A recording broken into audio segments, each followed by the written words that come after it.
Ah, ça commence fort aujourd'hui. Bien. Mesdames et messieurs, bonjour. C'est avec un immense plaisir que nous vous accueillons pour ce 14e forum, que vous soyez clients, futurs clients, visiteurs, futurs élus. Un grand merci pour votre fidélité, pour votre présence qui nous fait chaud au cœur. Et tout particulièrement, je tiens un petit message pour nos amis parisiens qui se sont levés ce matin bientôt, qui étaient accueillis à 6h30 à Paris TGV. Voilà.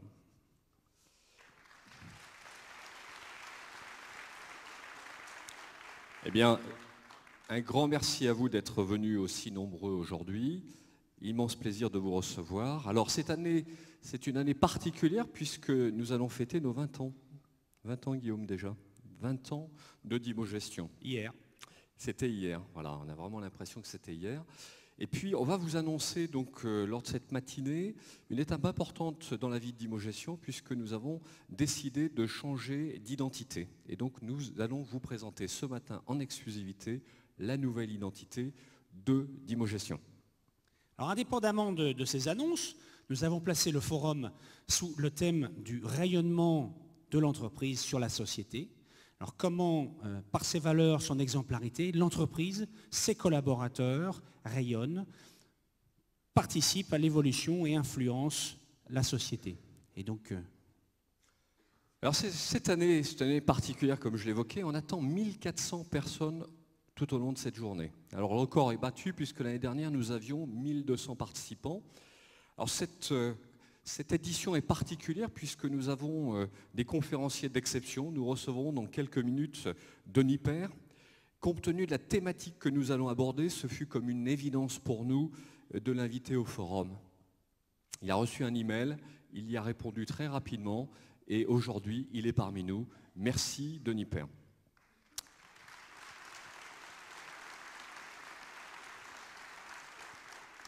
Cet après-midi à 16h, nous recevrons le chef d'orchestre charismatique, Daniel Kwafka, qui viendra nous faire un éloge du métier d'orchestre, du chef d'orchestre, et un parallèle avec la vie de chef d'entreprise. Donc ça, c'est à 16h. Cette année, 31 ateliers thématiques seront là pour passer la journée, donc deux séries d'ateliers de 15 ateliers, voilà, avec des points forts qui seront les présentations de thématiques comme la dématérialisation ou encore la sécurisation.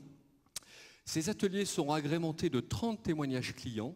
Voilà, alors je tiens à témoigner notre totale satisfaction et remerciement auprès de ces clients puisque c'est aussi pour ça que vous venez aussi nombreux au forum, c'est pour écouter les témoignages clients. Donc merci à eux.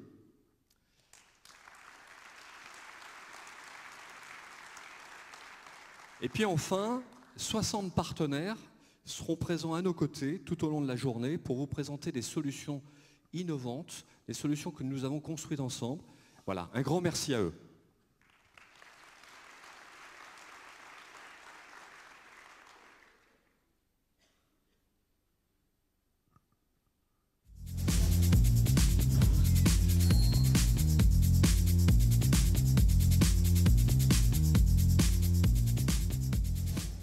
Alors sans ces partenaires, le forum ne serait pas le même. Ils participent au financement, ils participent aux ateliers, ils animent le village des partenaires et donc nous les invitons à venir au fur et à mesure de notre présentation très rapide afin de faire une petite photo de famille. Alors on va appeler les partenaires les uns après les autres. Abbas France, éditeur de RP pour l'industrie, compte 3000 clients supportés par 1000 experts dans 29 pays. Ils n'ont pas l'air là. Merci de nous rejoindre. Actitude, prestataire de conseil pour optimiser, manager et faire évoluer l'ensemble de la fonction maintenance. R+ International, spécialiste du paiement et du reporting pour la gestion de vos déplacements professionnels. Acuiteo, l'ERP des sociétés de services heureuses. Ariane, recouvrement de créances civiles et commerciales, France et internationales. ATS Studio, approche stratégique du son, création musicale, sonorisation, marketing vocal, téléphonie d'entreprise. Audros Technologies, éditeur de logiciels pour la gestion des données et documents techniques pour les industriels. Avis Budget Group, location de voitures courte durée, à travers 3 marques, Avis, Budget et Zipcar. BNP Paribas, seconde banque européenne en termes d'émissions de cartes commerciales. Bouygues Télécom, téléphonie Internet, réseau et cloud. Bodeosis, éditeur de logiciels de suite production. C2P, conseil et courtier des entreprises spécialisé en assurance de personnes et de protection sociale. Cadexpert articule son savoir-faire autour du conseil et de l'intégration de SAP. CGDIM SRH, spécialiste de la gestion paye et ressources humaines. Chubb, compagnie d'assurance spécialisée en risque d'entreprise. EY, spécialiste depuis 50 ans en Rhône-Alpes, en audit, conseil, fiscalité, droit et transactions. First Finance est le leader de la formation professionnelle et de la certification en finance. Format direct, formation en e-learning en établissement de santé agréé OGDPC. Frequent Flyer Travel Paris, agence de voyage d'affaires, notre passion, votre réussite. Humain, service, technologie. Groupe Diagonal, architecte du système d'information, expert Microsoft Dynamics, NAV, Sage PME, Divalto Infinity. Groupe SRA Informatique, intégrateur des solutions de gestion, Sage ERP X3, Sage FRP 1000, Sage HRM. Euroquartz, éditeur de logiciels de gestion des temps, d'optimisation de planning et de suivi d'activité. Hubone, expert dans le déploiement de solutions de traçabilité et de mobilité professionnelle. HSBC, partenaire bancaire à l'international. Questio Consulting vous aide à atteindre vos objectifs de performance commerciale et d'expérience client. Lexi, la première société de services spécialisée en cybersécurité en France. Locarchive, archivage électronique, dématérialisation. Locarchive vous accompagne dans la transition numérique. NC2, 24 ans d'expertise dans les infrastructures et systèmes, 14 années dans l'hébergement. Néoditel France, conseil en gestion, optimisation des télécoms. Hortems, spécialiste des sociétés, des solutions collaboratives de planification industrielle et d'ordonnancement. Podcast, agence de communication audiovisuelle. Sarbacane édite des logiciels d'emailing, Sarbacane Desktop, qui a séduit 6500 clients. Verspirine Rhône-Alpes, courtier d'assurance, spécialiste des risques d'entreprise, créateur de programmes d'assurance sur mesure. Alors, parmi les éditeurs que nous distribuons, donc Basware, éditeur leader mondial en solutions d'automatisation des processus Purchase to Pay. DocuWare, éditeur des solutions de GED intégrant des captures, des outils de capture, d'archivage et de workflow. IBM, leader technologique au service de l'innovation et de la transformation des entreprises. Infor propose des applications et des suites spécialisées par secteur d'activité. Invoque, éditeur de logiciels dédiés au reporting financier. Lucas, éditeur d'applications multi-utilisateurs destinées aux entreprises. Click, la plateforme ClickView de Business Discovery, offre une véritable expérience de BI en libre service. Ritsoft, éditeur de solutions pour l'automatisation des processus documentaires, groupe Lexmark. Sage, éditeur de référence des entreprises dans le secteur des logiciels de gestion. Visiative Software, éditeur VDoc, la première plateforme collaborative et sociale pour gérer tous les documents et les processus de votre entreprise.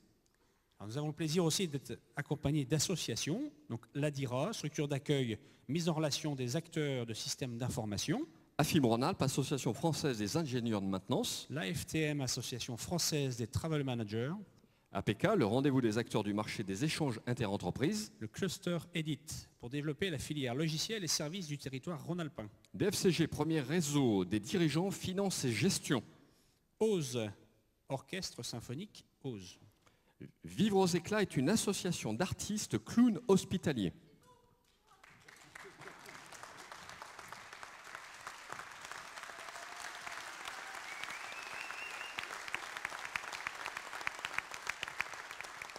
Alors tout de suite après, nous serons reçus par la presse, donc Alliancy Le Mag, l'entreprise et la société à l'heure du numérique. Déplacement Pro, le premier magazine en ligne sur le voyage d'affaires et les déplacements professionnels. Flash Info que vous pouvez connaître sur vos sièges, l'essentiel de l'actualité économique de votre région, en 3 minutes, tous les matins, sur votre mail. Yes. GPO Magazine, le magazine des dirigeants d'entreprise. Maintenance et entreprise, production maintenance, magazine référent dans le monde de la maintenance industrielle et tertiaire. Option Finance, premier hebdomadaire de la finance d'entreprise et de la gestion institutionnelle. Voilà. Alors on a fini, on va faire une petite photo. Et ensuite, on libère tout le monde. Ah, il faut passer, qu'on puisse vous voir. Alors on vous présente Bertille.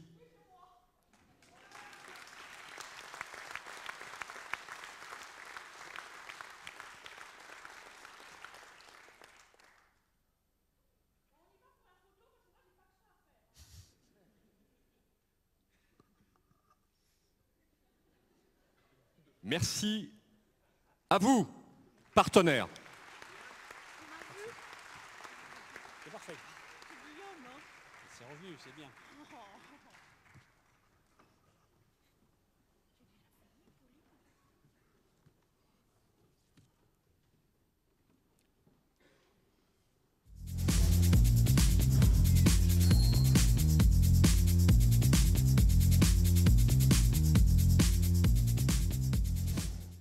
Alors, comme Jean-Paul l'a dit, un forum un peu particulier pour nous, notamment parce qu'il nous permet de fêter les 20 ans. D'ailleurs, ce soir, on va faire une grosse fiesta. Ça va être très sympa. Alors, depuis 1995, eh bien, 6 associés se sont levés, 6 associés qui travaillent toujours ensemble depuis à des fonctions opérationnelles d'entreprise. Alors, cette aventure n'aurait pas existé sans la complémentarité de cette équipe qui se respecte dans ses différences. Et je vous demande d'accueillir les 4 autres, donc il y avait moi-même et Jean-Paul, 4 autres cofondateurs de Dimo. Donc la première, Pascal Romano, Ducruet, ou Ducruet Romano.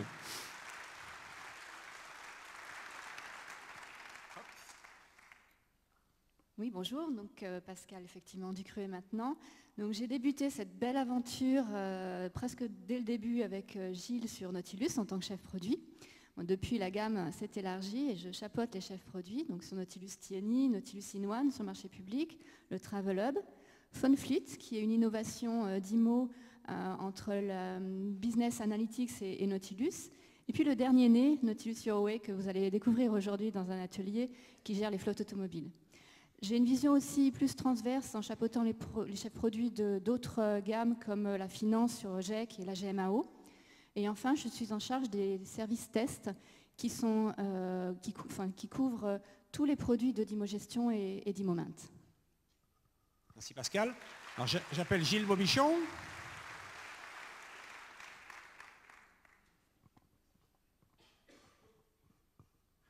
Bonjour à tous. Donc moi j'ai débuté Dimo avec nos camarades en prenant, comme disait Pascal, la direction ou l'orientation, le développement de l'activité Nautilus. Et en même temps, je m'occupais du marketing. Pendant 18 ans, 19 ans, j'ai organisé avec l'équipe marketing le forum. Et j'ai souhaité me reconcentrer sur l'activité Nautilus et son développement en France et international. Voilà. Ce que je voulais dire aussi, c'est ce que l'on a réussi depuis quelques années, c'est à donner une vraie âme à notre entreprise et de faire en sorte que cette culture qu'on a souhaité développer dès le départ, cette fraternité, ce plaisir de travailler ensemble, cette bienveillance que l'on a les uns vers les autres et la gouvernance qu'on a mis en place, eh ben, que cette culture, on ait réussi à la faire se développer et perdurer, quand bien même on a commencé à 6 et maintenant on est plus de 300. Voilà, ça c'est, je pense, à mon sens, une des vraies réussites de notre entreprise, c'est d'avoir développé cette âme et cette culture. Voilà, merci à vous. Alors Pascal Dorn. Pascal. Bonjour, on ne m'avait pas dit qu'il y aurait autant de monde. Tout le monde sait que j'adore parler en public. 2 choses. D'abord, juste pour témoigner de la chance et du plaisir que j'ai eu de participer à cette histoire. Et puis aussi, je ne peux pas oublier que, j'oublie pas que Guillaume a décidé que cette aventure, elle devait se mener en équipe. Et c'est vrai que c'est pour ça qu'on a grandi. Sinon, j'ai un message un peu différent, c'est que là, je suis en tant que commercial devant vous et donc j'anime 2 ateliers. Donc je voulais souhaiter profiter de l'occasion pour en faire la promotion. Un ce matin sur la partie des congés, s'il y en a que ça intéresse, et cet après-midi sur l'alias fiscal, qui est aussi un sujet tout à fait novateur. Donc je vous invite à nous rejoindre très nombreux. Merci. Merci. Merci Pascal. Alors, Pascal est certainement le seul DAF, et il faudra qu'on voit ça avec nos amis de la DFCG, le seul DAF qui est aussi commercial. Je ne pense pas qu'il y en ait beaucoup qui aient la double casquette. Merci Pascal. J'appelle Christophe Gard, patron du consulting. Oui, bonjour à tous. C'est impressionnant. On a commencé il y a 20 ans, on était 6. on a eu de la passion, de l'énergie et beaucoup de conviction. Aujourd'hui, le consulting, c'est 11 000 journées de prestations par an, avec chaque fois, chaque journée, la volonté d'entreprendre chez chaque client pour chaque projet. Et j'espère que vous pourrez le voir aujourd'hui et demain surtout. Merci Christophe. Merci. On va faire une petite photo. Tu enlèves pour la photo. Vas-y, passe devant, Pascal. Tu es plus petit, donc... on se fait comme ça. Merci. Merci.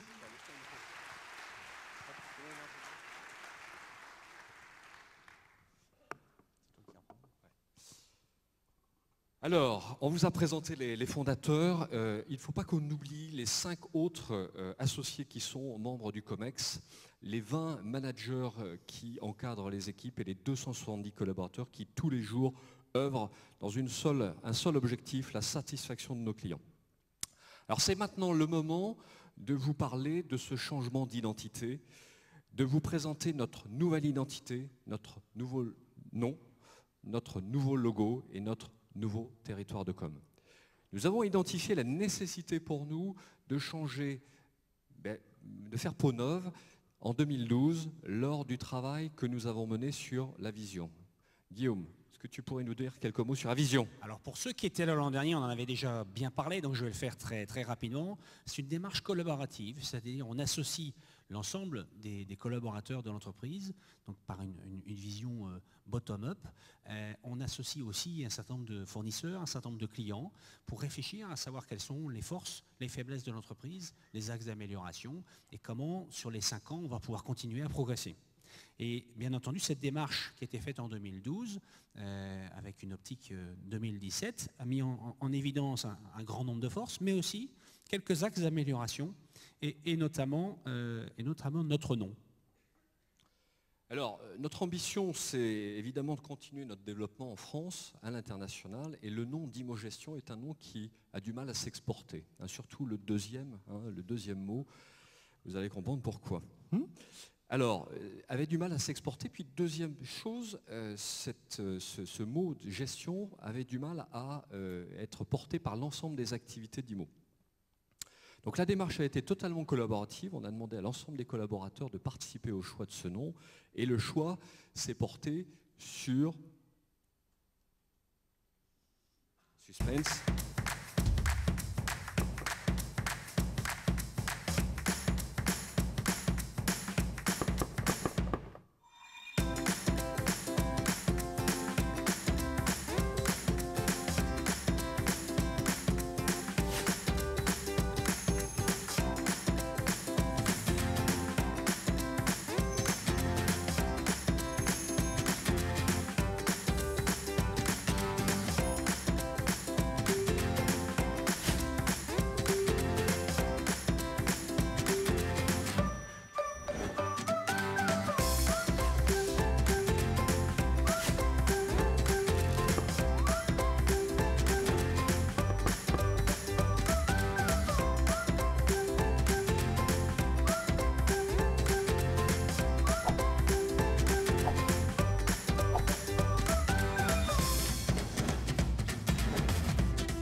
Oh, ça a l'air de vous plaire?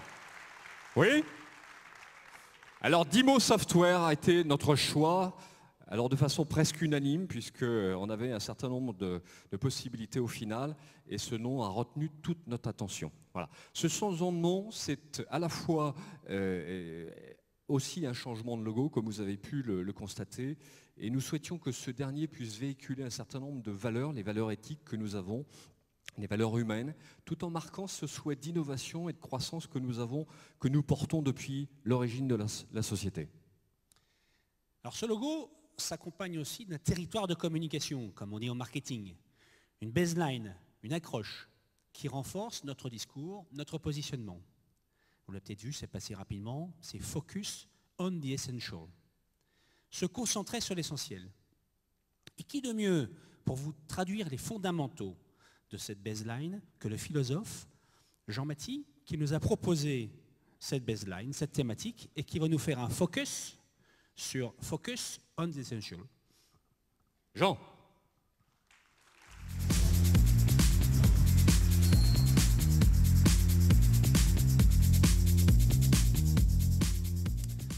Merci Jean-Paul, merci Guillaume. C'est en effet très très impressionnant. Il y a tellement de monde. Alors merci d'avoir réuni tellement de monde pour cette conférence qui va durer donc 1h30 sur la philosophie transcendantale de Kant. Donc prenons le temps. Hein. Non, je ne suis pas là pour ça, rassurez-vous. Je suis effectivement là pour vous faire en quelque sorte une explication de texte. Donc encore merci à tous les deux de m'avoir fait confiance, d'avoir fait confiance au philosophe que je suis et quelque part aussi au foulisophe. Vous allez comprendre.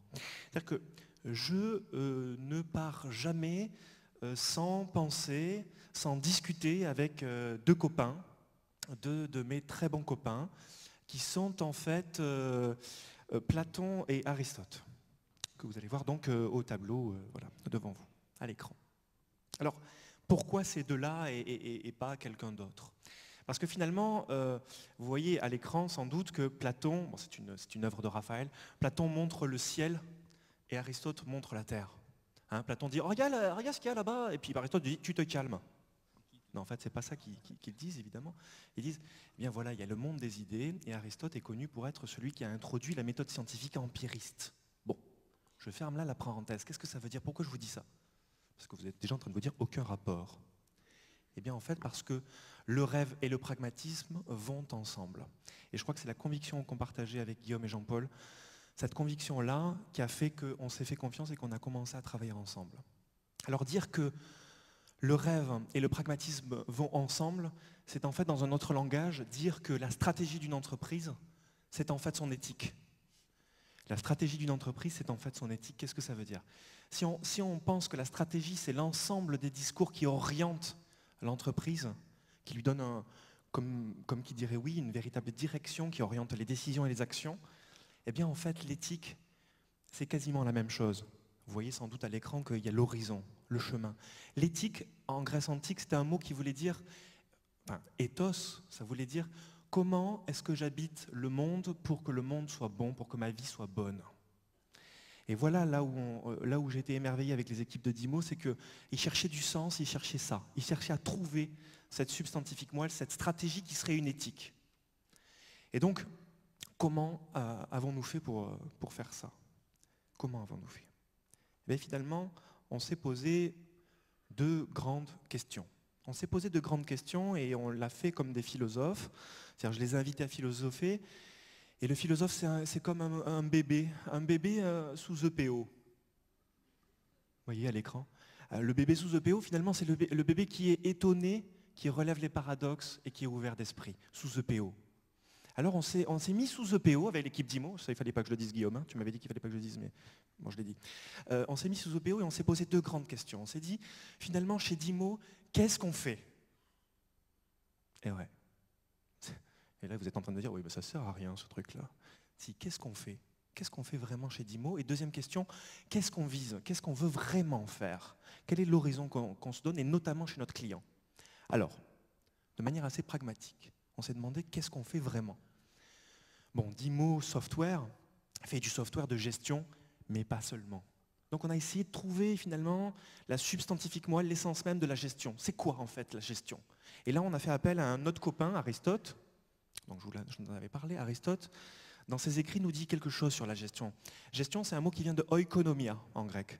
Oikonomia, dit Aristote, et les oikonomos, ce sont les gens, les serviteurs, qui à la maison font les tâches essentielles, dit-il, mot pour mot, font les tâches essentielles pour que les gens à l'intérieur de la maison fassent ce qu'ils ont à faire.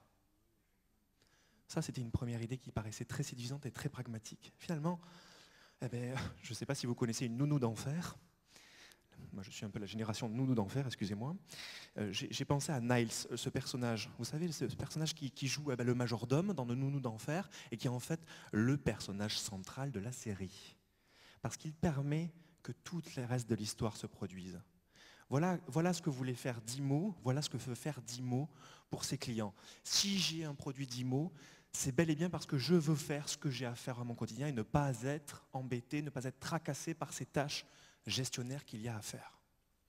Donc, première chose, la gestion c'est quoi? C'est le fait même de faire les choses essentielles pour que les gens fassent ce qu'ils ont à faire d'essentiel.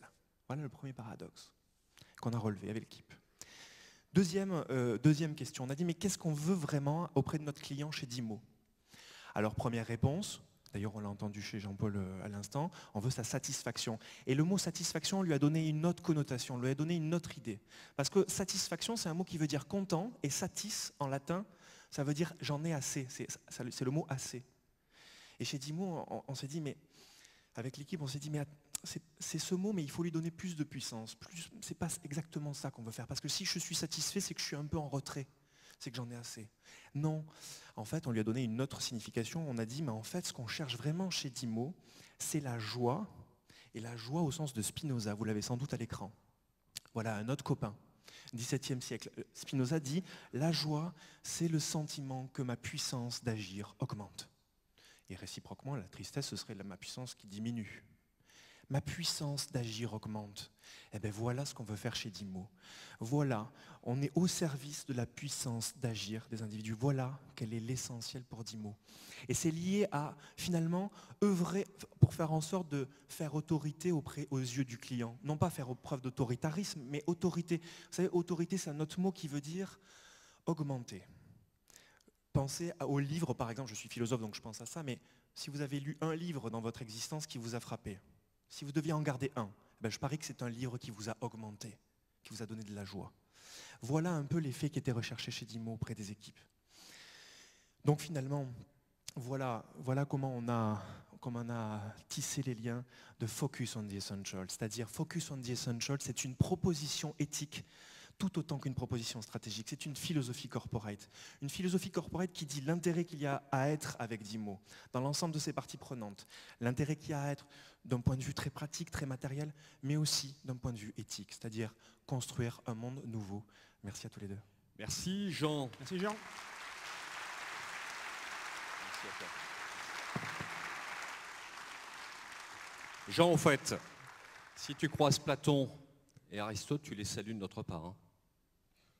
Alors, pour compléter cet éclairage, l'image que nous avons choisie renforce cette accroche. Cette image du golfeur symbolise le moment clé où ce dernier va frapper dans la balle. Voilà. Concentration. Alors, Dimo Software vous permet, grâce à ces solutions, de vous concentrer sur le moment clé, qui est le moment clé de la prise de décision. J'en profite pour vous annoncer qu'en temps réel, le site Dimo Software vient d'être mis en ligne à l'instant même.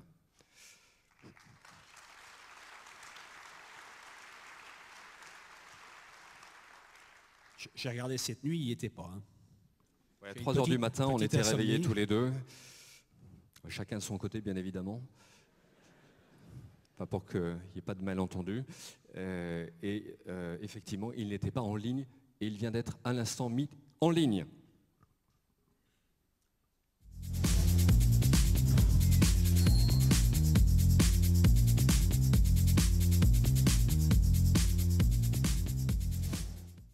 Alors, quelques news sur Dimo. Tout d'abord, avant d'accueillir Denis Père, nous souhaitions profiter de cette occasion pour vous donner quelques informations sur la vie de l'entreprise. Alors, tout d'abord, quelques chiffres. Dimo Gestion, c'est d'abord 20% de croissance sur 3 ans, mais seulement 2% de croissance en 2014. Alors, on compte sur vous, sur 2015, on compte sur vous pour que vous nous aidiez à atteindre des scores meilleurs. Alors Dimo, c'est aujourd'hui 300 collaborateurs. Nous avons créé 46 postes en 2014. Nous avons 350 nouveaux clients qui sont venus rejoindre le rang des 6000 clients que nous avons aujourd'hui. Sur ces 350 nouveaux clients, nous en avons une centaine, 30%, qui ont été signés à l'international. Et autre chiffre remarquable, nous avons passé la barre des 1 200 000 utilisateurs en mode cloud ou en mode SaaS, en mode hébergé. Ça sont pour les données chiffrées. 2014 et 2015 ont été des périodes d'investissement pour nous, puisque nous avons travaillé beaucoup en R&D, et notamment sur les thématiques comme la R&D, notamment sur les thématiques comme la mobilité ou l'ergonomie. Voilà. Donc l'ensemble de nos solutions sont aujourd'hui mobiles. Par ailleurs, nous avons développé d'autres solutions. Pascal Romano l'a évoqué tout à l'heure. Nautilus Your Way, qui est une solution de gestion de parc véhicules qui vient compléter la gamme Nautilus. Nautilus Travel et Nautilus Travel Hub, qui sont des solutions et une plateforme unique de communication avec l'ensemble des prestataires voyage. Par ailleurs, nous avons signé un accord de partenariat avec la société DocuWare qui nous permettra de vous proposer des solutions de GED. Enfin, en 2014, nous avons fini la mise en place de notre solution ERP, qui est la solution Acuiteo, une solution qui est plutôt dédiée au monde des éditeurs ou des sociétés de services. Et on doit dire que cette solution nous a apporté beaucoup de productivité.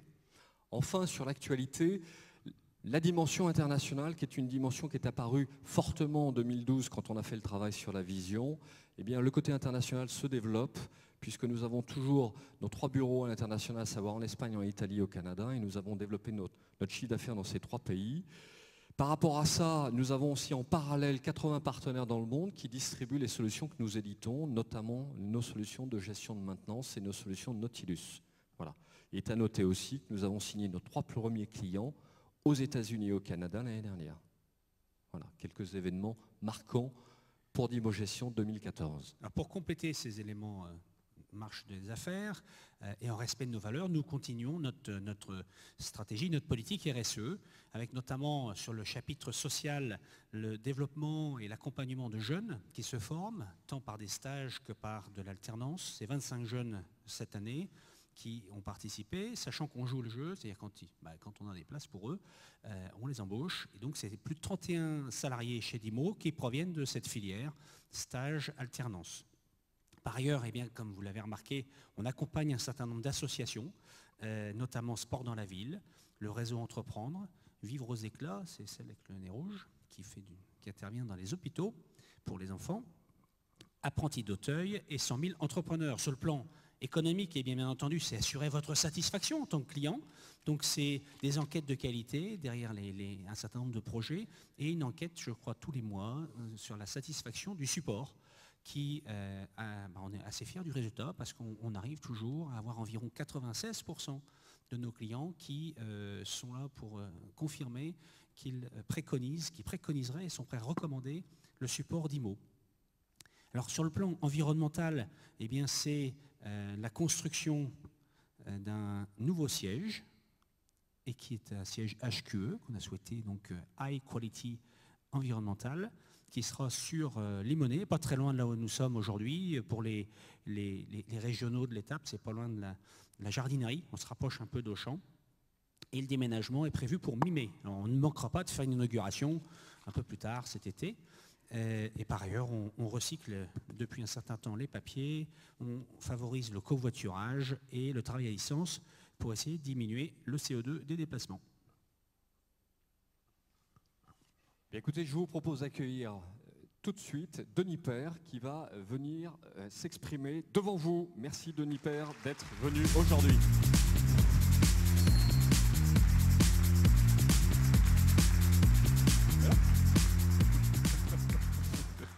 Plus simple. Denis Père, un grand merci. Nous sommes très heureux de vous accueillir.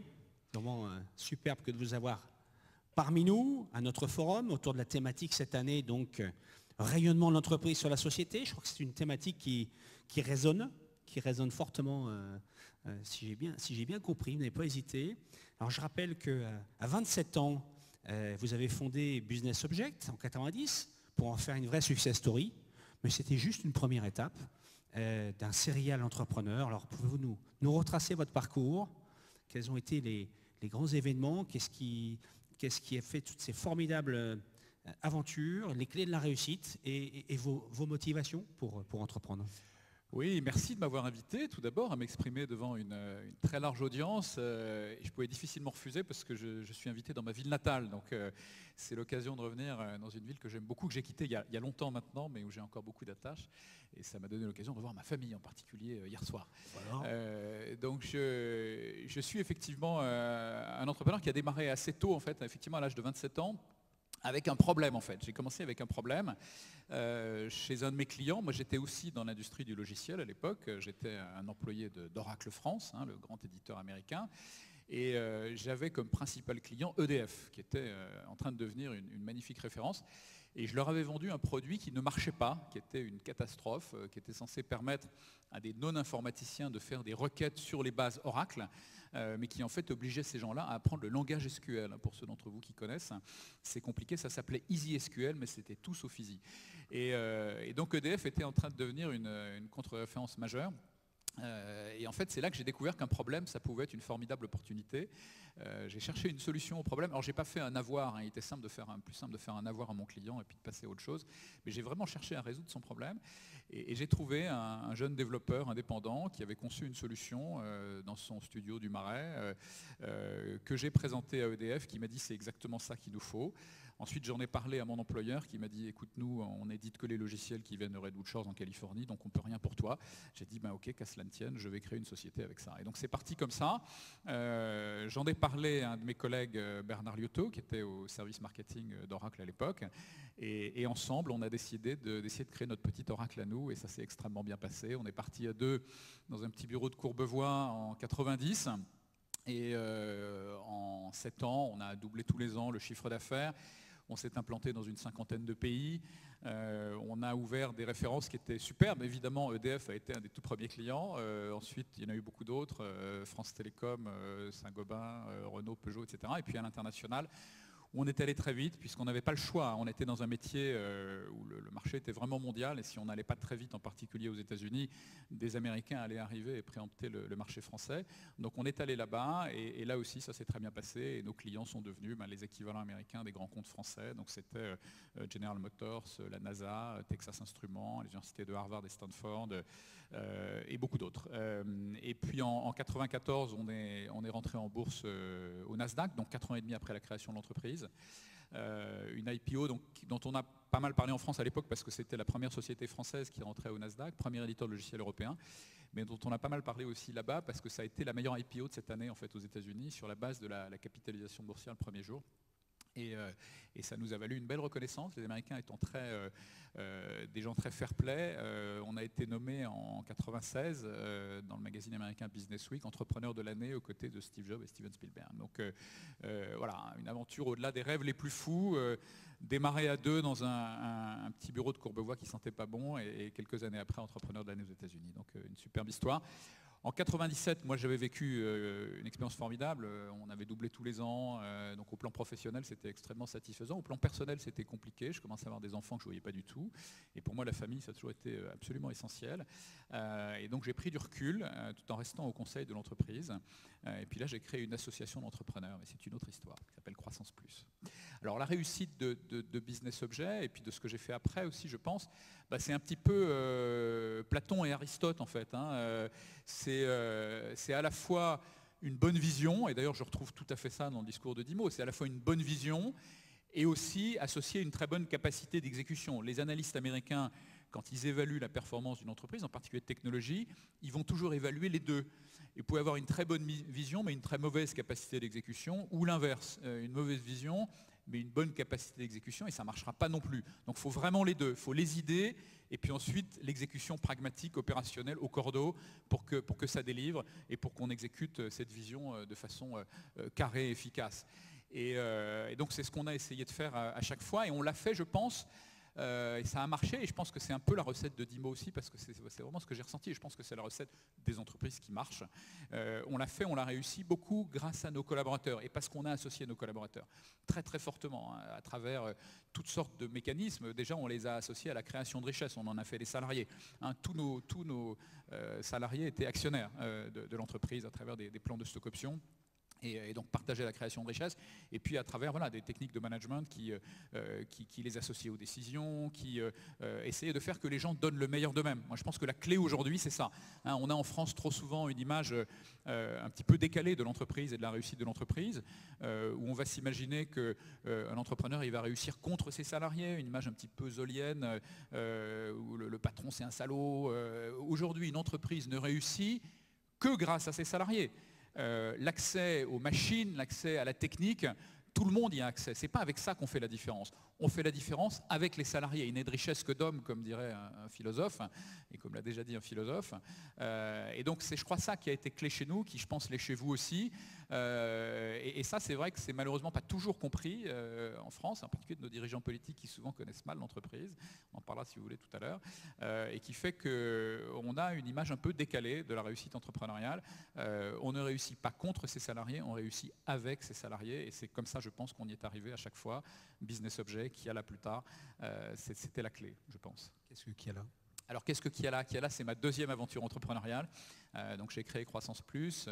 On en parlera tout à l'heure, face à des difficultés, pour essayer de créer un environnement plus propice à l'émergence d'entreprises innovantes. Après, j'ai créé l'équivalent européen et j'ai recréé également une entreprise qui s'appelle Kiala, effectivement, qui est un opérateur logistique pour l'e-commerce. Donc j'ai changé de métier. Je suis passé du métier de l'édition de logiciels, du software. Alors il y avait quand même pas mal de techno quand même dans ce qu'on faisait, parce qu'en fait on a repris un concept qui avait été inventé par des Lillois d'ailleurs, par les grands VPCistes nordistes, dont une partie d'ailleurs à l'époque était contrôlée par la famille Mullier, que vous connaissez bien. Les gens de Trois Suisses et les gens de la Redoute avaient imaginé le concept de relais pour permettre à leurs clients de se faire livrer leurs colis. Ils avaient fait ça à une époque où il y avait des grèves des postes et ils voulaient se rendre un peu plus indépendants de la poste en cas de grève. Et puis ils n'avaient pas beaucoup investi parce que ce n'était pas leur cœur de métier. Et nous on s'est dit, après tout, c'est un concept intéressant pour les gens qui sont actifs, qui ne sont pas chez eux pendant la journée, qui n'ont pas envie de se battre pour récupérer leur colis. Essayons de créer un opérateur dédié, qui ne fasse que ça et qui soit très professionnel dans ce métier-là. Et qui soit indépendant, qui ne soit pas concurrent. C'est vrai que Redoute, Trois Suisses était concurrent de la plupart des clients potentiels. Donc on a créé le premier opérateur indépendant dans ce domaine-là. On est parti avec 100 relais. Et en 10 ans, on a créé un réseau de 7000 relais de, en gros, Rotterdam à Malaga en Espagne. On a fait 50% de croissance par an. On a attiré tous les grands acteurs de l'e-commerce, les Amazon, Cdiscount, Sarenza, Spartoo, Rue du Commerce, Pixmania et beaucoup d'autres. Et puis beaucoup de grandes marques aussi qui se sont lancées dans l'e-commerce, des Lacoste, du pareil au même, H&M, Esprit, etc., etc. Et ça a été une belle histoire. On a apporté beaucoup de technologie en fait. Notre principale innovation, ça a été de dire essayons de faire que ces process soient très professionnels, que les commerçants que nous embauchons, les 7000 commerçants qu'on avait au bout de 10 ans, bien fassent tous la même chose avec une cohérence absolue, une qualité de service, une garantie de la qualité de service. Et la technologie a été clé pour ça. On les a équipés de PDA, on a notifié par email et par SMS, qui à l'époque était très nouveau. Puis on a inventé des tas de nouveaux services en fait. On s'est rendu compte qu'on pouvait faire des tas de choses innovantes. Par exemple, on a inventé le swap en relais pour des gens comme Free qui avaient besoin de livrer des Freebox, mais également de récupérer d'anciennes Freebox.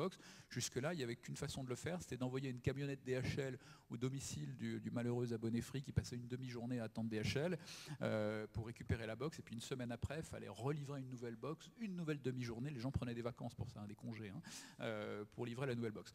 Et donc nous, on a fait ça. Pas pour Free. Nous, on a fait ça en une transaction. On livrait la box, on récupérait l'ancienne, ça prenait 20 secondes, près de chez vous, pas de perte de temps, des flux mutualisés, pas cher. On l'a breveté, et puis on a fait ça après pour beaucoup d'autres, pour Orange, pour SFR, pour Belgacom, etc. Et donc ça a été une belle histoire. Et au bout on a reçu pas mal de trophées de l'innovation pour ça. On a même été nommé fournisseur le plus innovant de l'e-commerce hollandais en 2010. On était assez contents parce que les Hollandais sont assez bons en logistique et très très bons en e-commerce aussi. C'est un des pays les plus en pointe. Et puis en 2012, l'américain UPS est venu nous voir en nous disant voilà, on vous connaît. Alors nous, on les connaissait évidemment de réputation, mais pas plus que ça. On vous suit depuis le siège à Atlanta, là, depuis quelques années, à la jumelle. Et vous avez développé une compétence qui nous intéresse. On ne sait pas faire ce métier. On a besoin de cette compétence. Vous avez beaucoup innové, beaucoup de technologie. On est très en phase avec vos choix. On aimerait faire de vous notre centre de compétences mondial dans ce domaine-là. Et voilà, on a évidemment refusé, parce que dans ces cas-là, on refuse toujours au début. Et puis, c'était un bon moment pour nous. On avait besoin de se développer en Angleterre, en Allemagne. Il fallait de nouveau lever des fonds pour ça. Voilà, c'était forcément un peu dilutif. Puis voilà, c'était un bon moment. Donc, on a accepté de devenir américain en 2012. Et moi, j'ai passé 18 mois à transférer la compétence, à les aider à déployer justement l'Angleterre et l'Allemagne, le Canada aussi. Et puis en 2013, j'ai retrouvé ma liberté. Et puis depuis, ça a continué. Ils sont en train d'ouvrir l'Italie, la Pologne. Ils ont monté des pilotes aussi à Chicago et à New York. Donc voilà, c'est devenu un beau succès mondial aussi au sein du PS. Super, belle aventure. Belle aventure. Donc toutes ces aventures qui sont marquées par l'envie d'entreprendre, de créer de la richesse, mais de partager aussi avec les collaborateurs. Partager. Alors est-ce que de toutes ces idées, est-ce que j'ai cru comprendre derrière, après la vie de l'entrepreneur, vous avez eu une autre envie, c'était d'essayer de donner ces idées pour qu'elles servent aussi autour de vous? Oui, je suis devenu en 2013, pendant un peu plus d'1 an, je suis toujours impliqué, mais un petit peu moins, je suis devenu entrepreneur en politique. En fait, je l'ai fait à un moment où il y avait plusieurs choses qui m'interpellaient. Il y avait eu la campagne présidentielle de 2012 où je m'étais dit, bon, face à une dette qui s'envole, qui vient d'être dégradée, un taux de chômage qui était déjà très élevé, on va assister à un débat sur ce que sont les vrais problèmes de notre pays, des problèmes de dépenses publiques très élevés, 57% du PIB, alors qu'on n'était qu'à 40% en 1974, 17 points de PIB supplémentaires en 40 ans, c'est pratiquement la création d'un deuxième État régalien, et donc la conséquence, c'est forcément une fiscalité très élevée pour financer cet État. On est à 46 points de PIB de prélèvement, la moyenne européenne c'est 40, donc pour faire la même chose que nos voisins, on va prélever 6 points de PIB supplémentaires, 120 milliards d'euros, l'équivalent de 4 budgets de la défense. Donc je m'étais dit, bon, tout ça, on va parler de la façon de créer des emplois aussi de façon efficace. Quand on est chef d'entreprise, on sait ce qui freine la création d'emplois, on sait ce qui fait qu'on n'a pas envie de créer plus d'emplois de façon très concrète. Et donc je m'imaginais que tout ça allait être débattu de façon très ouverte. Et puis ça n'a pas été le cas. On a assisté à un débat qui n'était finalement pas sur des sujets fondamentaux. On parlait de viande halal, le coût du permis de conduire, bon, qui sont importants, mais qui ne sont pas des sujets quand même très très importants au regard des autres. Et puis en fin de campagne, j'étais assez étonné de voir que finalement les partis de gouvernement reprenaient les thématiques des extrêmes. C'était un peu en gros la faute aux étrangers pour les uns, aux riches pour les autres, les salauds de patrons en particulier. Bon, je me sentais un peu visé d'ailleurs. Bon. Et puis c'était la faute à peu près à tout le monde sauf à nous, c'est-à-dire que c'était la faute à l'euro, à l'Europe, aux Allemands, à Merkel, aux Chinois, mais en gros en France il n'y avait rien à changer, circuler. Bon. Donc ça m'avait déjà frappé, et puis en tant qu'entrepreneur j'étais invité à intervenir un peu dans des forums un peu similaires, après la vente de Kiala à UPS. Voilà, j'intervenais devant des gens très variés, des chefs d'entreprise, des cadres, des étudiants, des femmes au foyer, et puis j'avais en face de moi des gens que j'allais leur parler d'innovation et d'entrepreneuriat, et les gens me parlaient du pays, parce que je m'étais impliqué dans Croissance Plus, dans différentes associations. C'est quoi Croissance Plus ? Croissance Plus, c'est une association d'entrepreneurs qui milite depuis maintenant 1997 pour essayer de créer un environnement plus propice à l'émergence d'entreprises innovantes. Et donc essayer de créer un écosystème qui soit plus favorable. À l'époque où je l'ai créé, on avait, comme je l'ai dit, beaucoup utilisé de stock options avec nos employés. On en avait fait des co-entrepreneurs, des co-actionnaires. Et l'État, à ce moment-là, venait de décider, parce qu'il y avait eu de vrais abus de quelques grands patrons, de faire supporter des charges sociales rétroactives sur les stock options. C'était une catastrophe pour nous, plutôt que d'interdire les rabais que pratiquaient les grands patrons qui faisaient des profits immédiats. Donc c'était effectivement scandaleux. Tout le monde était aligné, y compris les gens comme nous qui utilisions l'outil de façon tout à fait vertueuse, en phase avec l'esprit de la loi. Et donc on se retrouvait avec des charges sociales colossales à payer le jour où nos employés vendaient leurs actions, donc c'était assez catastrophique. On avait un directeur financier à l'époque qui était un brave américain du Middle West, Bob, qui m'a dit, écoute, je ne peux pas aller expliquer aux grands actionnaires américains, Fidelity et autres, qu'on risque une charge colossale du jour au lendemain. Ils ne comprendraient pas. Au passage, tu es responsable sur tes biens propres, on risque des class actions, je m'en vais, bonne chance. Donc ça a commencé comme ça en fait. Ça a commencé comme ça. Et donc voilà, on a créé Croissance Plus pour aller expliquer. Il y avait un déficit clairement de pédagogie de la part de gens comme nous, qu'il n'y avait pas que quelques grands patrons qui abusaient. Il y avait aussi des gens qui utilisaient cet outil de façon intelligente. Et d'ailleurs, on a obtenu gain de cause assez vite. Et motivante. On a obtenu gain de cause assez vite, un gouvernement de gauche d'ailleurs à l'époque. J'ai commencé à relativiser un petit peu le clivage gauche-droite. C'était la droite qui avait décidé de mettre des charges sociales sur les stock options, c'est la gauche qui l'a résolu. Donc voilà, il y a des gens intelligents partout. Et donc ça a été le début de mon engagement. Et puis après, effectivement, en 2013, je l'ai dit, j'intervenais pour parler de mon parcours d'entrepreneur, en fait, d'innovation, d'entrepreneuriat. Et j'avais face à moi des gens très désemparés, quoi, des gens qui me disaient la prochaine fois c'est sûr on va voter Front National, hein, parce qu'au moins on les a pas essayés. Je disais quand même c'est dommage, quoi. Il peut peut-être essayer autre chose. Et ils me disaient, on entend ça encore de temps en temps. Oui, on entend ça pas mal. Ouais. Et je leur disais bon quand même c'est dommage. Et ils me disaient oui mais les autres on n'y croit plus. Bon. Et puis un jour une dame, une Lyonnaise d'ailleurs de Paris, j'étais devant des Lyonnais de Paris en tant que Lyonnais, il m'avait invité et me dit Monsieur Père, qu'est-ce qu'on dit à nos enfants? Qu'est-ce qu'on dit à nos enfants? J'ai écouté, moi je ne sais pas, j'ai 4 enfants, je ne suis pas venu vous parler de ça, mais bon, et je lui ai fait une réponse d'entrepreneur optimiste, un peu une pirouette. Je lui ai dit écoutez, on a un peuple intelligent, on va bien trouver la solution, la sortie par le haut. Et puis en rentrant chez moi le soir, je me suis demandé ce qu'était la sortie par le haut, et je me suis dit que voilà, pourquoi pas essayer, je n'avais pas de projet particulier à l'époque, d'appeler à un réveil citoyen. Et j'ai créé un mouvement politique qui s'appelle Nous Citoyens, avec une centaine de personnes, pour appeler un réveil citoyen, pour essayer de pousser les partis traditionnels à sortir du déni, à parler des vrais sujets, à parler des vrais problèmes, à essayer de proposer des solutions. Et ça a pas mal marché. On a réuni rapidement 12 000 adhérents, ce qui pour un mouvement politique est beaucoup. On s'est présenté à plusieurs élections avec des scores tout à fait honorables. Et puis on a commencé un travail programmatique, à faire des propositions sur la façon de résoudre un certain nombre de difficultés. Et voilà, j'ai fait ça pendant 1 an, et puis au bout d'1 an, j'ai décidé de passer la main. J'estimais avoir fait mon devoir de citoyen, puis rendu compte que ce qui m'épanouissait vraiment, c'était l'entrepreneuriat et l'innovation. Et donc j'ai appelé Jean-Marie Cavada à prendre la présidence du mouvement, ce qu'il a fait. Et il continue d'essayer de porter ce mouvement, effectivement, avec le même type de discours, de valeurs. On vient de participer aux élections cantonales avec de très beaux scores. Donc les choses se prolongent bien actuellement, avec donc toujours cette idée d'essayer de pousser le pays à se réformer vers une sortie par le haut plutôt que par le bas. Alors concrètement, quelles sont justement ces valeurs d'entrepreneur ou ces expériences que vous avez vécues qui seraient applicables à notre société, à un contexte beaucoup plus global? Mais on n'est pas en train de vouloir gérer l'État comme une entreprise, hein, les affaires publiques comme une entreprise, mais c'est vrai que quand on est entrepreneur, on comprend bien un certain nombre de blocages, par exemple en matière de droit du travail. Aujourd'hui, quand on est chef d'entreprise, on n'a pas envie de signer de CDI, et d'ailleurs en général on évite à tout prix, donc on va signer des CDD, on va faire travailler les gens en intérim, on va faire des stages, parce que quand on signe un CDI, si ça tourne mal, on va se retrouver au prud'homme, ça va coûter très cher, ça va prendre beaucoup de temps, l'employé lui-même sera très pénalisé parce que les procédures durent très longtemps, tout le monde est perdant dans cette affaire. Les victimes de cette situation, c'est évidemment ceux qui sont les plus éloignés du travail, donc c'est les jeunes et les seniors. Et donc il faut trouver une solution à ça. Donc nous on a proposé par exemple un système qu'on a appelé nouveau droit, nouveau devoir. Il ne s'agit pas de retirer des droits, on a juste dit nouveau droit, nouveau devoir. On a dit, nous on pense qu'il faut que le motif de licenciement ne soit pas un enjeu de contentieux. Et donc on n'est plus à justifier le licenciement. Est-ce que c'est une faute grave, une faute lourde, une faute réelle et sérieuse? Ça ne doit pas être le sujet. Et par contre, en contrepartie, on a proposé d'augmenter fortement les indemnités de licenciement, que les gens aient une indemnité qui soit confortable, passer en gros les augmenter de 50%, passer de 20% par mois par année d'ancienneté à 30%.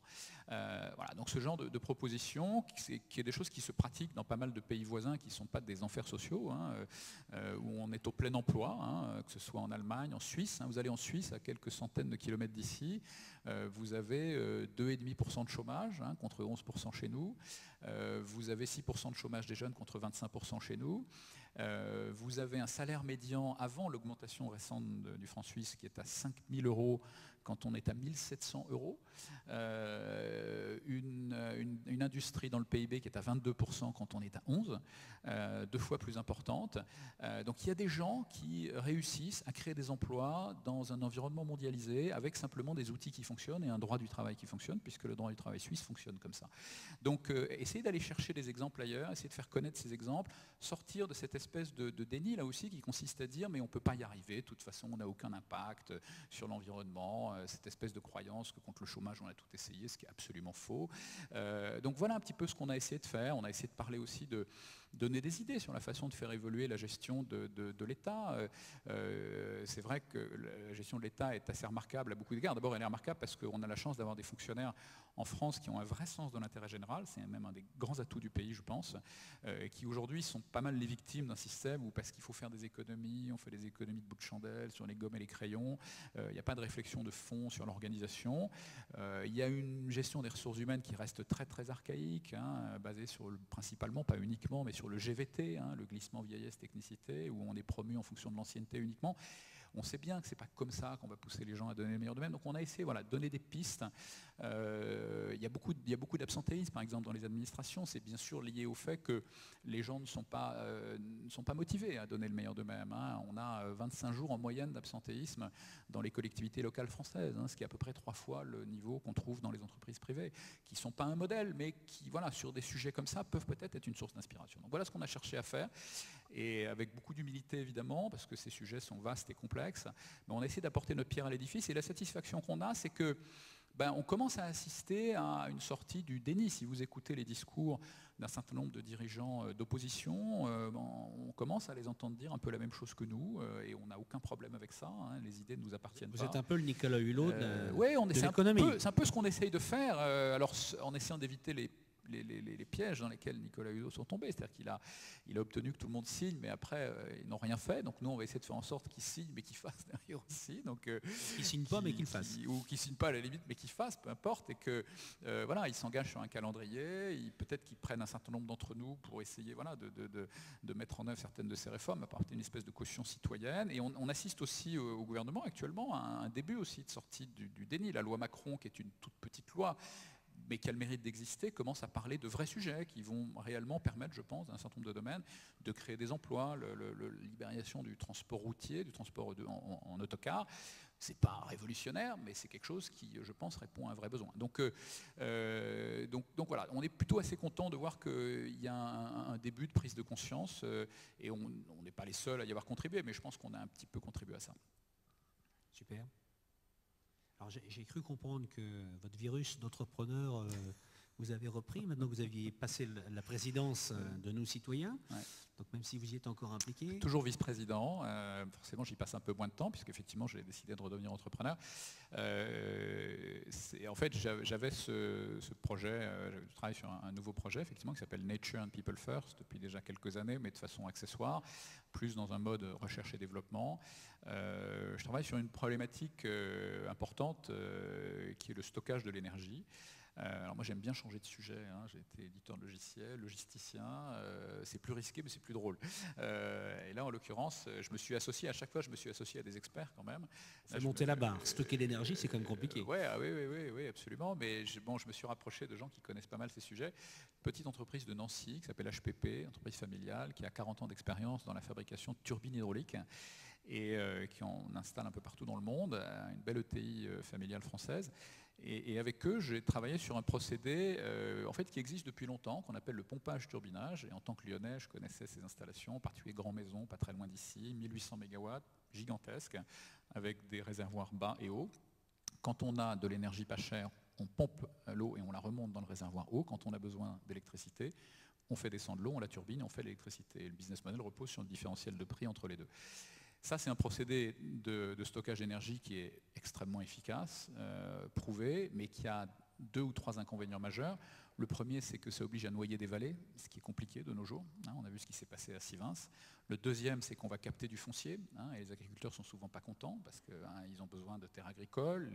On a besoin aussi de développer les villes, de construire, avec la croissance de la population. Et puis le dernier problème, c'est qu'on va stocker et produire loin des centres de consommation, donc ça va obliger à transporter l'électricité sur de longues distances. Donc nous, on cherche à faire du pompage-turbinage, mais adapté aux contraintes du XXIe siècle, dans les villes, proches des villes, dans des bâtiments, dans les fondations de bâtiments, en s'appuyant sur le dénivelé qu'on a dans un certain nombre de villes, par exemple à Lyon ou dans les Alpes, et donc avec un procédé assez innovant sur lequel j'ai déposé des brevets. J'ai obtenu un brevet en France, un brevet aux États-Unis, un brevet il y a quelques jours aux Philippines. Et donc voilà, je commence à développer ce projet avec un potentiel en métropole, mais surtout dans les îles aujourd'hui. Alors quand je fais la carte des marchés potentiels. On a l'impression que ça a été fait par un tour opérateur, mais les marchés potentiels aujourd'hui, c'est les îles des DOM-TOM en particulier, c'est la Réunion, la Guadeloupe, la Martinique, qui sont des îles électriques par définition aussi. Donc quand il y a de l'intermittence, et il y en a beaucoup parce qu'ils ont beaucoup investi dans le renouvelable, ils ont des problèmes de stockage, donc ils sont très intéressés par ce procédé. Et puis la Californie aussi, donc je vais retourner en Californie pas mal aussi, je pense, pour ce projet, qui est très en avance sur ces sujets-là. On croit que les Américains, ils font que gaspiller l'énergie et faire du gaz de schiste et du schiste bitumineux.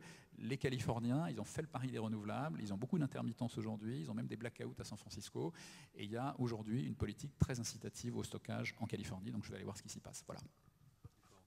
Un grand merci. Ce que je propose, c'est qu'on prenne des questions auprès de la salle.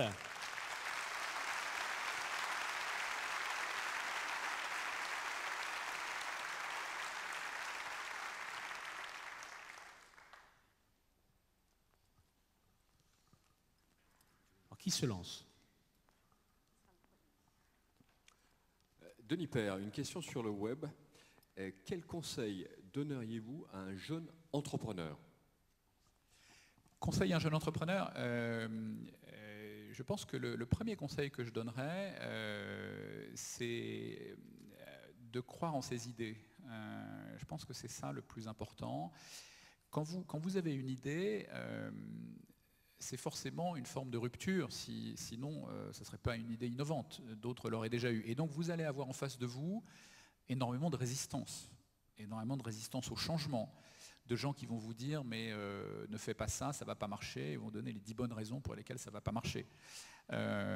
Croyez en vos idées, croyez en votre chance, battez-vous pour vos idées. Je pense que c'est le premier conseil.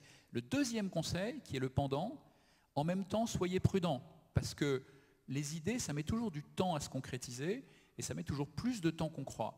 Il y a toujours de la résistance au changement, et c'est normal, c'est humain. Et donc, prévoyez suffisamment de temps pour que votre idée, vos idées, aient le temps de mûrir et d'être reconnues. Donc, c'est à la fois une confiance dans vos idées et en même temps de la patience, parce que la résistance au changement, elle est là et elle est normale.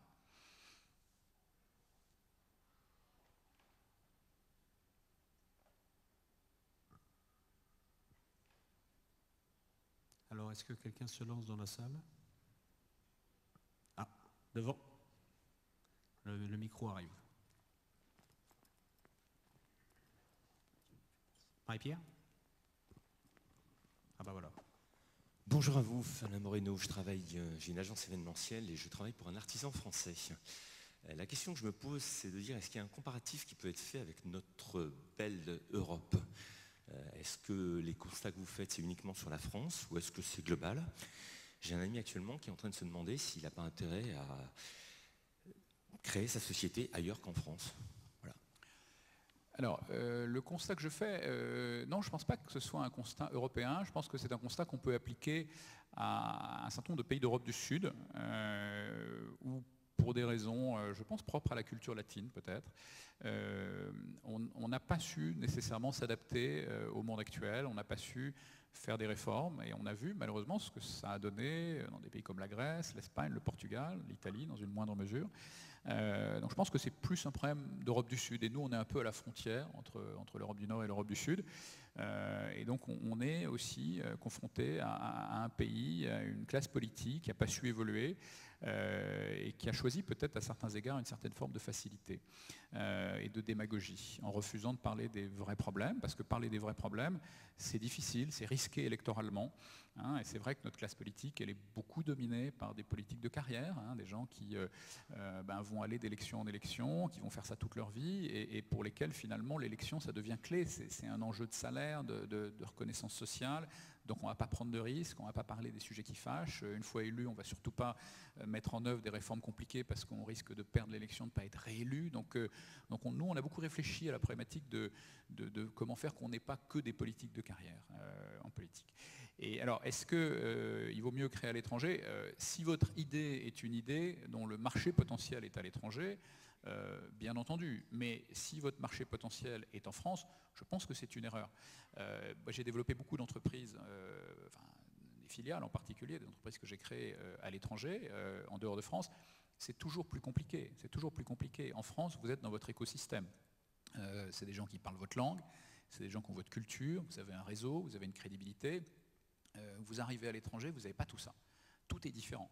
Les lois sont différentes, la langue souvent est différente, le référentiel culturel est différent. Donc vous rajoutez beaucoup d'obstacles. Entreprendre, c'est déjà compliqué. Rajouter des obstacles à l'entrepreneuriat, c'est une erreur. Donc même si l'environnement français n'est pas toujours idéal, incontestablement, je pense que c'est moins risqué de créer en France. Sauf, encore une fois, si vous êtes sur un produit, un procédé, une idée, où il n'y a pas de marché pour l'instant en France et le marché est ailleurs.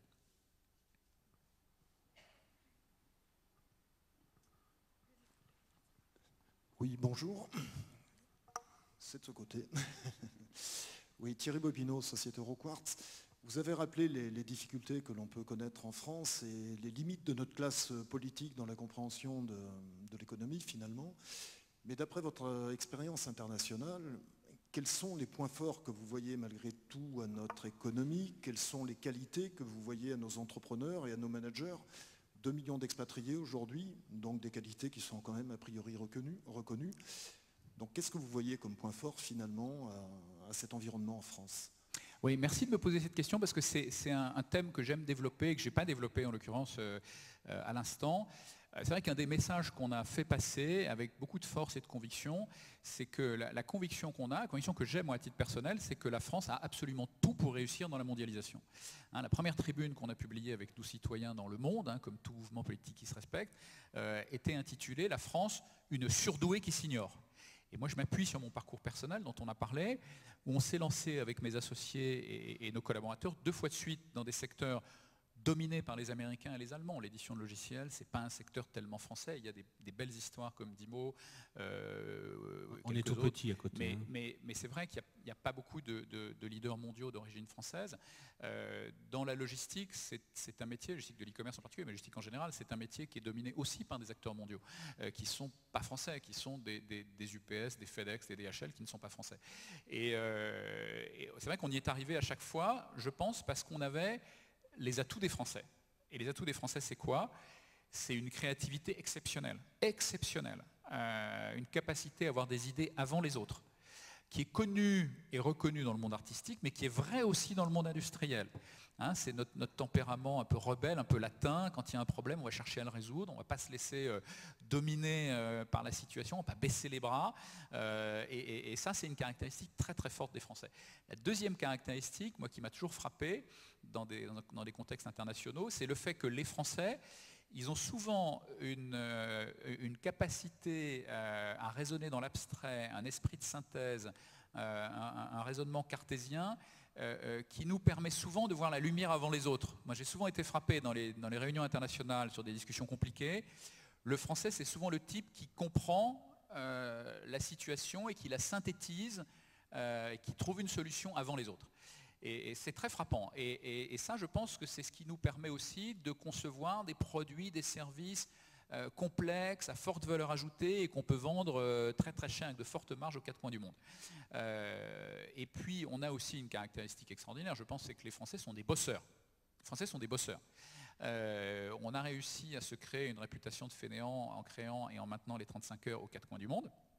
Je pense que cette réputation n'est pas méritée. Je pense que le peuple français est un peuple courageux et travailleur. Quand on crée un environnement motivant, et ça aussi c'est notre côté latin, les gens s'engagent totalement. Je ne sais pas si c'est le cas chez Dimo, mais moi j'ai souvent eu à renvoyer des gens chez eux le soir. Il y en a quelques-uns dans la salle, donc je ne vais pas m'exprimer. J'ai eu la chance d'avoir des collaborateurs dans pas mal de grands pays, des Américains, des Allemands, des Hollandais, des Anglais. À 6 heures, en général, ils sont partis. Le français, pas toujours, mais on trouve des gens à 19h, à 20h, à 21h parfois, et on dit à ces gens-là, écoute, c'est bien de t'engager pour nous, mais c'est bien aussi que tu aies une autre vie, et un équilibre de vie. Et ça, je n'ai jamais dû le faire en dehors de la France. C'est vraiment une caractéristique des Français. C'est cette capacité extraordinaire d'engagement si l'environnement est motivant, bien entendu. C'est la clé. Et donc la combinaison de ces 3 caractéristiques fait qu'on devrait être plus qu'au plein emploi. Plus qu'au plein emploi.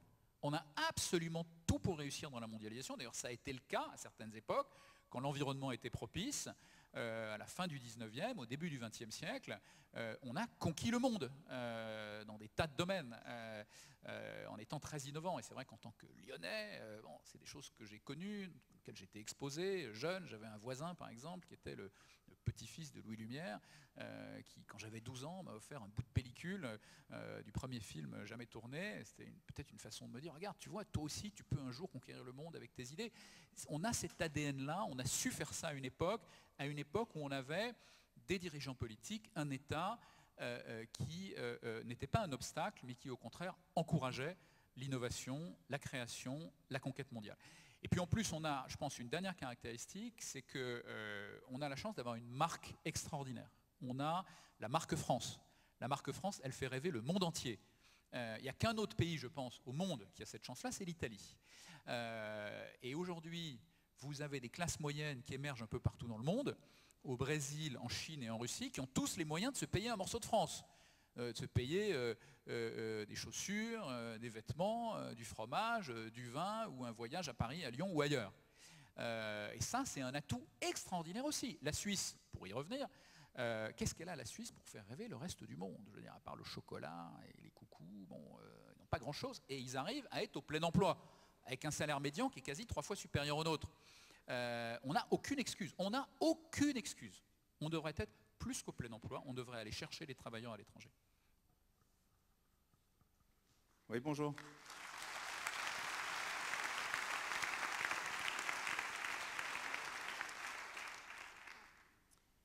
Bonjour.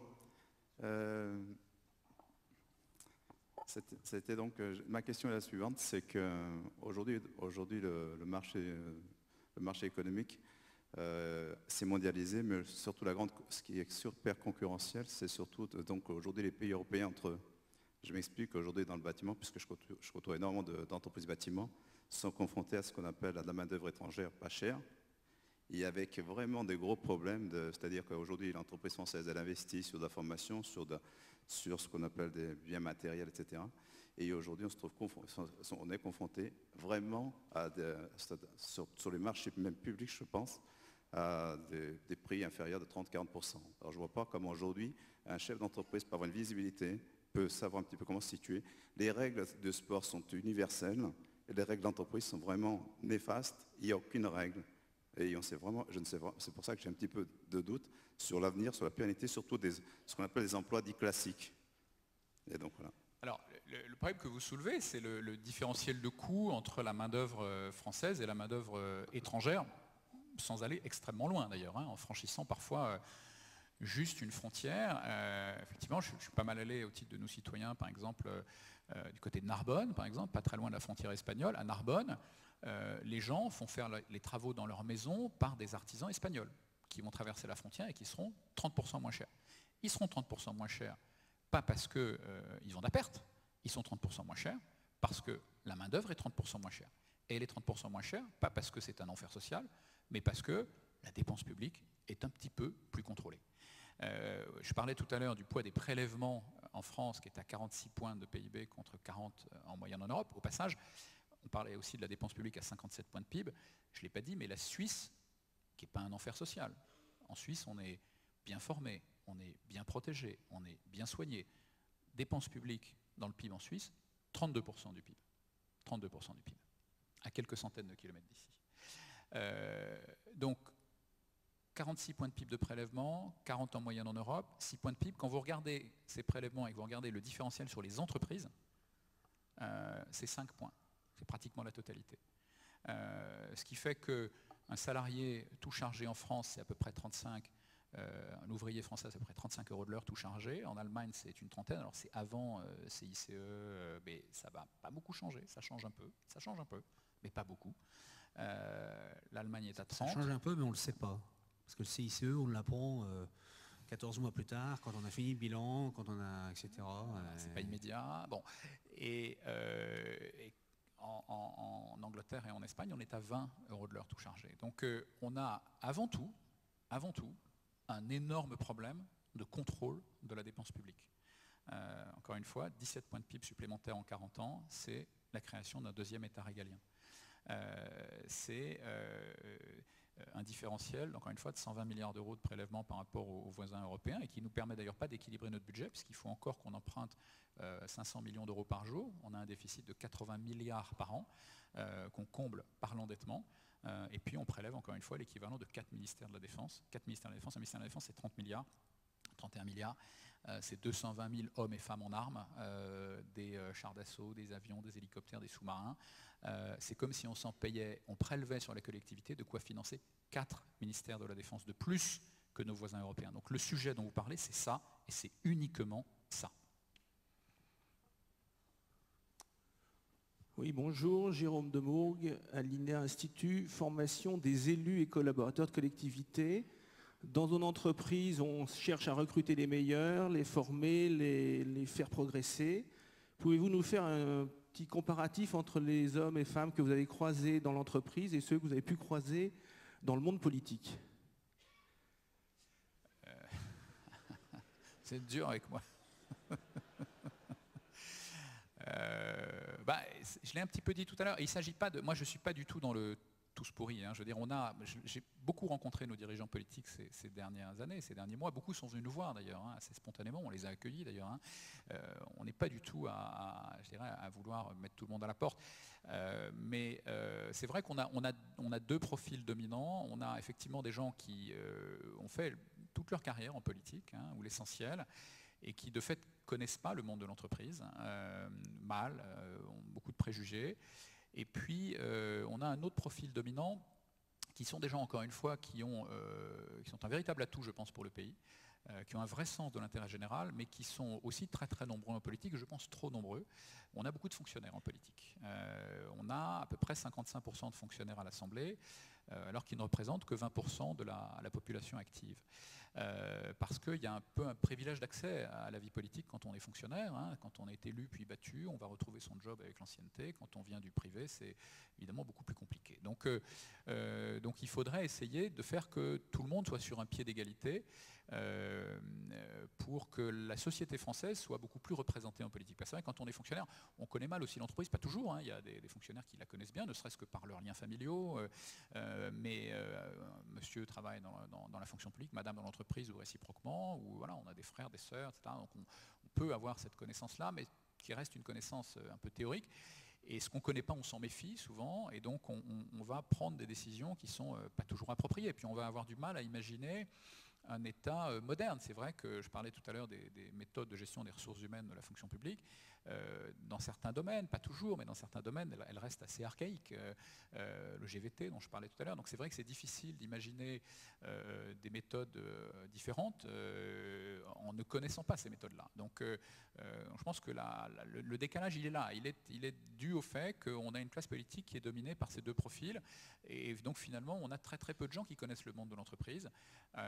Et donc on va avoir des décisions qui ne vont pas être appropriées. Enfin, il y a quelques exemples récents, malheureusement, qu'on a vus. La loi Hamon, par exemple, sur les cessions d'entreprise, qui à la base était une très bonne idée, hein, d'essayer de permettre à des salariés de reprendre leur entreprise en cas de dépôt de bilan. C'est évidemment éminemment responsable et effectivement une très bonne idée, mais la façon dont ça a été mis en œuvre montre une méconnaissance du monde de l'entreprise. Hein, obligé à faire signer tous les salariés plusieurs semaines avant la transaction, ça fait tomber une transaction. Et quand on n'a jamais travaillé dans une entreprise, on ne peut pas comprendre ça. Donc la mise en place du compte pénibilité aussi, malheureusement, prouve une très grande méconnaissance du monde de l'entreprise. Donc le sujet, il est là. Le monde de l'entreprise n'est pas connu et pas compris de la classe politique, et ça explique en grande partie aussi les taux de chômage extrêmement élevés qu'on a en France aujourd'hui. Bonjour, Jean-Louis Dixier. Je vais essayer de définir un petit peu le quatrième côté du cercle. Il y a l'aspect politique, il y a l'aspect effectivement éducation, enseignement, motivation. Les gens qui se posent la question de savoir s'ils doivent partir ou rester en France, parce qu'il y a un aspect qui est important, ce n'est pas les mauvaises idées ou les très bonnes idées qu'on a, mais c'est la manière de les financer. Aujourd'hui, quand on développe un nouveau produit, il faut aller très vite en général, donc on cherche à faire des levées de fonds et on se rend compte que c'est beaucoup plus facile dans d'autres pays de lever beaucoup d'argent, plus que ce dont on peut avoir besoin d'ailleurs.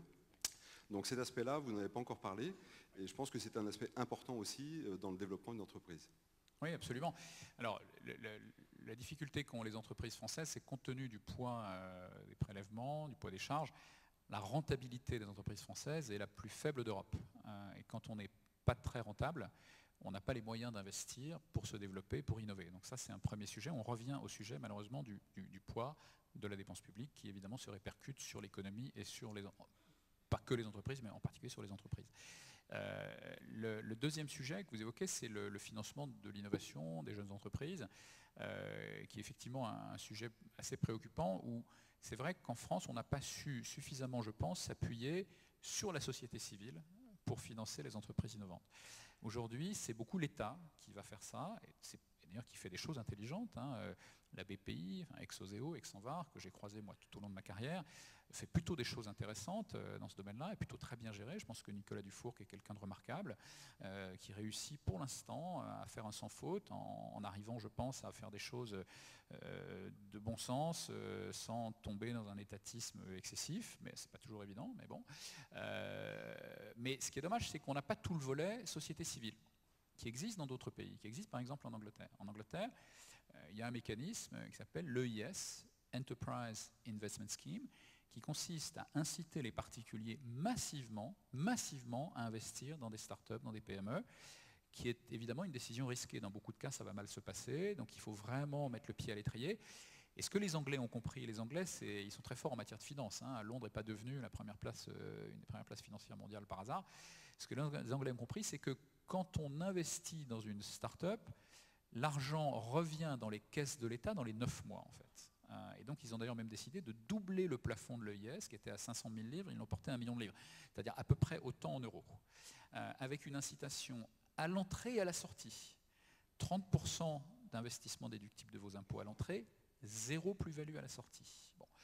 Nous on avait, et c'est évidemment extrêmement efficace, et c'est une des raisons pour lesquelles l'Angleterre connaît une croissance actuellement très importante, alors que par ailleurs il y a une baisse considérable de la dépense publique.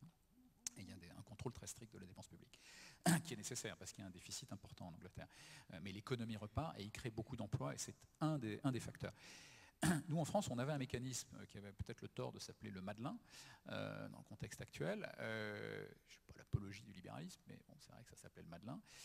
Ça portait sur 100 000 euros, avec une incitation à l'entrée, pas à la sortie, mais une incitation à l'entrée qui portait sur 20% de l'investissement. Ce mécanisme, malheureusement, il n'y a pas très longtemps, a été associé au plafond des niches fiscales. Si vous avez une nounou qui vous coûte 5 000 euros par an, il vous reste 5 000 euros à investir dans une start-up. Donc nous, on est à 5 000 euros, les Anglais sont à plus d'1 million d'euros. Donc ça vous montre le décalage qu'il y a. Et c'est tellement dommage de se priver de l'expertise, du réseau, de l'enthousiasme, de la créativité, des moyens de tous ces Français qui sont d'anciens chefs d'entreprise, qui sont des petits entrepreneurs, des plus gros entrepreneurs, des gens qui ont du temps, qui ont envie de mettre ce temps, cette expertise et ces moyens au service de la collectivité pour aider le pays à réussir. On s'en prive totalement. Et on va même plus loin que ça, on pousse effectivement un certain nombre de ces gens-là à partir.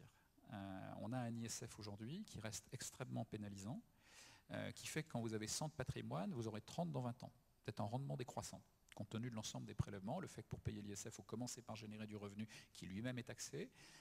Aujourd'hui, il y a des calculs qui ont été faits par Fondapol et par un ancien responsable d'Arthur Andersen, qui montrent que quand vous avez 100 de patrimoine, vous aurez 30 dans 20 ans. Il y a beaucoup de gens qui disent, désolé, mais moi, je ne veux pas vivre ça, je m'en vais.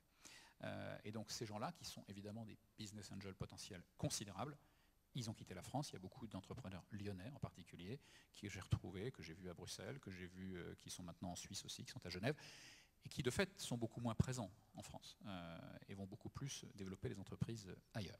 Donc ça, c'est aussi un sujet absolument clé. Il faut savoir en parler, c'est pas facile, ça demande de la pédagogie, c'est risqué.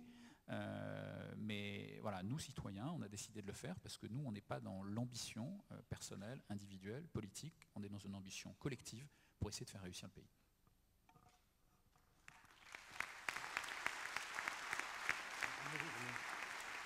Bonjour, je m'appelle Philippe Mounier et j'avais une question toute simple. Finalement, compte tenu de tous nos atouts, qu'est-ce qu'on attend pour réussir? Parce que le temps passe, alors, les pays bougent. Oui, c'est une très bonne question. Moi, ce qui m'a frappé, pour être très franc, au bout d'un peu plus d'1 an de plongée dans les politiques publiques françaises, c'est qu'il y a quand même beaucoup de domaines dans lesquels on avait laissé les choses en friche quand même depuis longtemps. Je pense à l'éducation, par exemple, j'en ai pas parlé, mais dans l'éducation, voilà, on a un système qui est très coûteux, hein, qui coûte à peu près 20 à 30 milliards de plus que le système anglais et allemand à population d'élèves équivalente, donc pratiquement un budget de la défense de plus, hein, c'est un peu mon unité de compte, et qui malheureusement a aujourd'hui des résultats qui sont objectivement pas bons. C'est pas moi qui le dis, c'est PISA, qui est un organisme de l'OCDE, qui évalue les performances du système français et qui nous dit voilà, les Français, faites attention, quoi. Vous avez 150 000 jeunes qui sortent chaque année sans savoir ni lire, ni écrire, ni compter. C'est 20% de l'effectif d'une génération. 20%, imaginez dans l'entreprise un taux de déchets de 20%. Vous avez le système le plus inégalitaire des pays développés. Voilà ce que nous dit PISA. Quand on est pauvre, on a le plus de chances de rester pauvre en France. Et quand on regarde de près le système, on comprend pourquoi ça ne marche pas. On comprend assez vite. J'ai rencontré un ancien recteur d'académie, qui est d'ailleurs un ancien directeur de cabinet d'un ministre d'éducation de droite, donc c'est parfaitement connu de nos dirigeants politiques, qui me disait, moi j'étais recteur d'académie, donc j'étais le patron de l'académie, mais je pouvais en fait promouvoir que 5% des effectifs qui étaient sous ma responsabilité, sur la base de critères objectifs.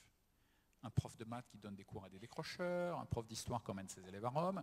Voilà, ceux-là, je pouvais les promouvoir, mais juste 5% de l'effectif. Je dis, ah bon, mais comment ça se fait?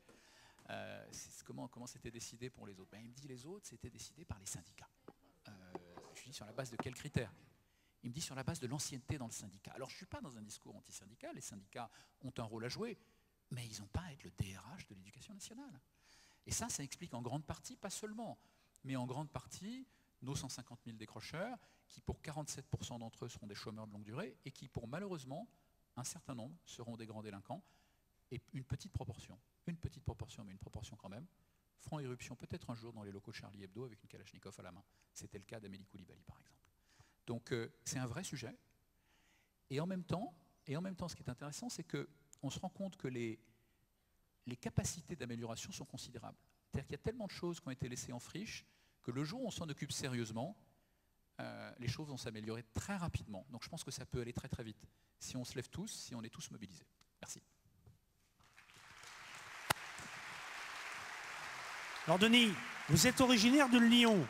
Est-ce qu'il y a quand même un petit mot sur la région Rhône-Alpes, des forces particulières? Alors on a vu qu'il y avait plein de forces sur la France, dans lesquelles on vous retrouve d'ailleurs, hein, positif, rebelle, synthèse et travailleurs. Je pense que travailleurs, ça doit y être aussi, mais est-ce qu'il y a un petit mot sur la région Rhône-Alpes? Vous me forcez à faire un peu de chauvinisme. À part les rivières. Oui, la région Rhône-Alpes, je pense qu'il y a effectivement à Lyon, mais c'est vrai dans d'autres régions, et devant un mulier, il faut que je fasse très attention. On retrouve ça aussi à Lille, je pense qu'il y a beaucoup de... Et Lille, il y a un ADN... il y a beaucoup d'eau à Lille aussi. Il y a beaucoup d'eau à Lille, effectivement. Il y a la chaleur humaine, heureusement, qui vient compenser. Mais il y a un ADN, je pense, très entreprenant, évidemment très entreprenant. Moi, j'ai aucune excuse d'être devenu entrepreneur en étant né à Lyon, si vous voulez. Je suis tombé dedans quand j'étais tout petit. Moi, j'avais un grand-père, un arrière-grand-père qui était entrepreneur dans la soierie. Alors, la boîte familiale, d'ailleurs, s'était plantée dans les années 30, donc je connaissais toutes les dimensions de l'ambition entrepreneuriale, évidemment les risques qui y étaient associés. Et puis mon arrière-grand-père, c'était pas un héros, mais c'était un type qui avait monté un train d'échantillons de soierie qui avait traversé le Canada au 19e. Donc j'avais cette image. D'ailleurs, il avait été caricaturé par ses amis lyonnais, et il y avait cette caricature à la maison. Et tout petit, on me disait, tu vois, l'arrière-grand-père, c'est un mec bien. Tu vois. Donc tout petit, j'avais cette image de l'entrepreneur comme J'ai eu la même piqûre dans le perso. Quelqu'un de bien, quoi, quelqu'un qui est utile à la société, qui va créer plus de richesses pour la société que pour lui-même, etc. Donc il y a ça, il y avait ce dont j'ai parlé tout à l'heure, un voisin descendant de Louis Lumière, qui tout petit, à 12 ans, me dit, t'as vu, mon grand-père, il a fait ça, quoi. Il a juste inventé le cinéma, quoi, qui est quand même un truc qui est assez majeur.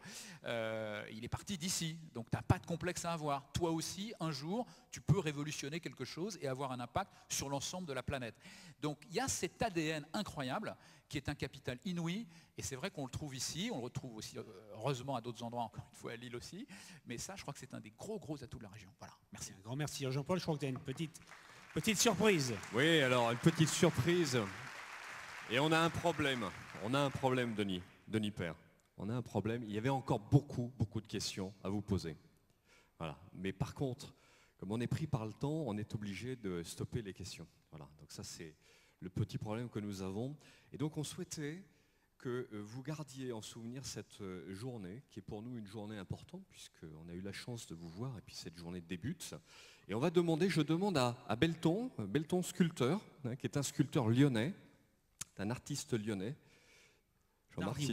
d'Ardillois précisément, hein, voilà, de monter sur scène. Et je crois que Belton, sculpteur,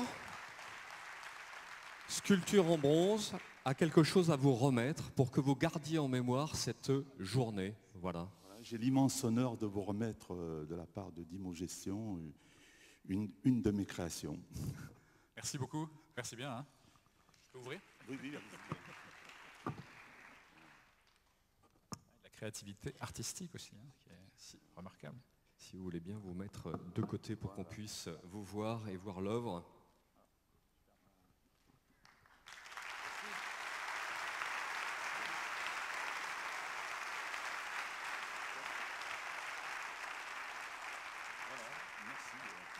Bien, un grand merci Denis Père.